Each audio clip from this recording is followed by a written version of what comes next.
Hello friends, welcome to family food Telugu channel. ఈరోజు family food Telugu ఛానల్లో చేసే రెసిపీ ఈవినింగ్ టైం టీ టైంలో చేసుకునే స్నాక్ అనమాట.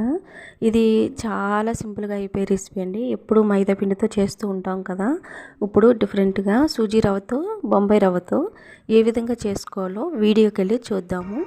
ముందుగా ఒక బౌల్ తీసుకుని దీంట్లో 1 కప్ వరకు సూజీ రవ్వ బొంబాయి రవ్వ వేసుకోవాలి. వేసుకుని ఇప్పుడు ఇందులో రుచికి సరిపడినంత సాల్ట్, అలాగే కారం 1 టేబుల్ స్పూన్ వరకు వేసుకోవాలి. చిటికెడు తిని సోడా వేసుకోవాలి.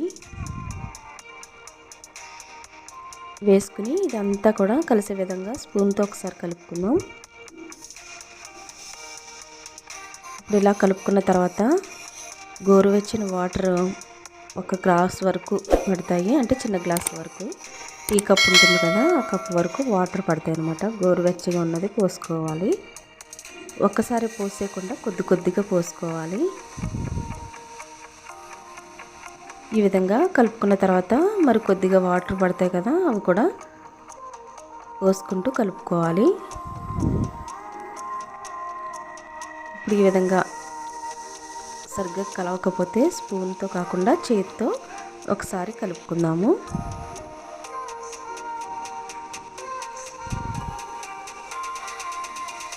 ఈ విధంగా మీకు చూపించిన విధంగా పిండి అనేది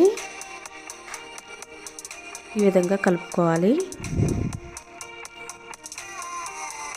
చపాతీ ముద్దలాగా అవుతుంది మనకి.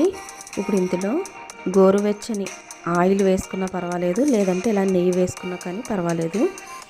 గుల్లదనానికి మాత్రమే వేస్తున్నాను. ఈ విధంగా అంతా కలిసే విధంగా కలుపుకున్న తర్వాత ఇలా ముద్దలా అవుతుంది కదా, ఒక 10 నిమిషాలు పక్కన పెట్టేసుకున్నాము. 10 నిమిషాల తర్వాత ఈ పిండిని 2 భాగాలుగా చేసుకుని చపాతీ పీట మీద ఎటువంటి పిండి జల్లకుండా, దీంట్లో చెమ్మదనం అంటే తడిదనం ఉంటుంది కదా, మనకి తీయడానికి కూడా సింపుల్గా వచ్చేస్తుంది. ఎటువంటి పిండి కూడా నేను వాడట్లేదు. చపాతీ కర్రతో ఈ విధంగా అంటే దలసరిగా కాకుండా పలుచగా చేసుకోవాలి. చూడండి, మీకు చూపించిన విధంగా ఈ విధంగా వస్తుంది. చూడండి, ఈ విధంగా వచ్చిన తర్వాత చాక్ తోటి మీకు నచ్చిన షేప్లో కట్ చేసుకోండి.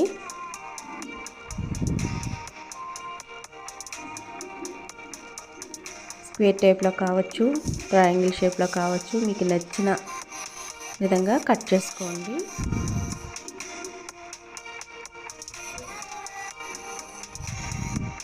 ఎడ్జ్కి ఇలా కట్ చేసుకున్న తర్వాత ఆ పీస్ అనేది వేస్ట్ కాకుండానే ఉంటుందండి. మనం ఆయిల్లో ఫ్రై చేసుకుంటే మనకి చాలా క్రిస్పీనెస్ బాగుంటాయండి.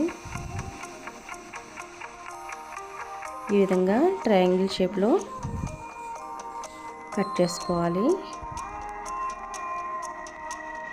ఇలా అంతా కట్ చేసుకున్న తర్వాత ఇప్పుడు డీప్ ఫ్రైకి ఆయిల్ హీట్ చేయాలండి. స్టవ్ అంటించి బాండి పెట్టిన తర్వాత ఆయిల్ అనేది హీట్ అయిన తర్వాత ఇప్పుడు ఇవన్నీ కూడా ఒక్కొక్కటిగా వేసేసుకుని జాలీలు దాంతో ఒకసారి ఇలా ప్రెస్ చేసుకుంటూ ఉండాలి. ఇలా వేసిన తర్వాత జాలీలు దాంతో మధ్య మధ్యలో ఇలా ప్రెస్ చేస్తుంటే మనకు ఉబ్బుతాయి అన్నమాట. ఈ విధంగా 10 నిమిషాల్లో అయిపోయి రెసిపీ మనకి రెడీ అయిపోతుంది. 2 వైపులా కూడా వేగిన తర్వాత తీసేసుకుందాము. అంతేనండి, చాలా ఈజీగా సింపుల్గా అయిపోయే రెసిపీ అనమాట.